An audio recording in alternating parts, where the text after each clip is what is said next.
Bonjour et bienvenue dans cette nouvelle vidéo dans l'amélioration de l'habitat. Alors aujourd'hui nous allons travailler en particulier sur le contacteur jour-nuit ou si vous préférez le contacteur heure creuse. Alors deux solutions pour installer ce type de matériel. Ou vous possédez un nouveau tableau électrique avec des systèmes embrochables, ou vous possédez un ancien tableau donc avec des disjoncteurs à vis et des peines de liaison. Alors au niveau de la fonctionnalité du système, c'est identique, que ce soit un branchement sur un système embrochable ou un système à vis, le système de branchement est identique. La seule chose, c'est dans la partie connexion, donc amont, eh bien ici, on n'a rien à faire puisque il suffit de prendre votre disjoncteur, voilà, on l'enclique, on prend le disjoncteur de la télécommande et on l'enclique. Vous voyez, il n'y a rien d'autre à faire. Alors, par contre, si c'est des disjoncteurs à vis, eh bien, il faudra poser les disjoncteurs et mettre les peignes de raccordement. Pour les peignes de raccordement, je vous les mettrai en descriptif, deux types de peignes de raccordement. Après, c'est selon le choix de chacun. Et je vous mettrai en descriptif le type de matériel là qu'on utilise pour le système embrochable. Alors ensuite, vous avez votre contacteur jour-nuit. Alors là, par contre, que ça soit un système embrochable ou non embrochable, eh ben, ça ne pose pas de problème. Vous l'encliquez. Et voilà, le tour est joué. Alors sur la partie embrochable, le gros avantage aussi, c'est qu'on n'a pas besoin de tournevis. Parce que ici, vous avez des systèmes d'insertion, vous dénudez votre fil, vous l'enclipsez dans le disjoncteur, et voilà, le tour est joué. Donc vous voyez, il y a quand même de gros avantages à utiliser le matériel embrochable. Alors maintenant, pour la partie câblage, nous allons voir ça sur la partie théorique tout de suite. Voilà. Nous voici dans la partie théorique. Alors là, vous avez plusieurs contacteurs heure creuse. Mais le principe reste le même. Donc, on a toujours une position automatique. Ça permet à votre fournisseur d'énergie de valider l'installation pour que votre chauffe-eau se mette en route, par exemple. Et donc, du coup, vous avez les heures creuses qui se mettent en service.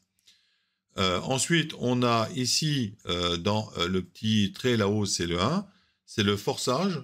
J'ai pas assez d'eau chaude, je suis en dehors des heures creuses, et donc en heure pleine.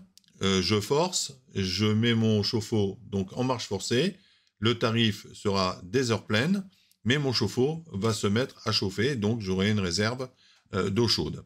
Et en bas, eh bien, je pars en vacances, je ne laisse pas mon chauffe-eau tourner pendant les 15 jours que je serai parti, et donc, eh bien, en se mettant sur 0, l'installation est coupée. Nous voici donc maintenant dans les disjoncteurs, la partie embrochable et la partie standard, donc à vis. C'est ce que je vous avais parlé dans la première partie de la vidéo. Alors, il existe sur certains peignes eh bien, des protèges pour éviter que les parties électriques là, risquent d'être en contact avec donc un éventuel utilisateur qui interviendrait sur le tableau électrique. Ici, nous avons un autre type de peigne qui est lui donc sectionnable. Et ici, nous avons nos fameux répartiteurs embrochables, donc avec les disjoncteurs correspondants. Vous voyez, la différence, c'est qu'en dessous, on voit deux broches ici, et quand vous retournez votre disjoncteur, il s'enclipse ici, les deux broches viennent s'enfoncer dans ce logement-là. Voilà.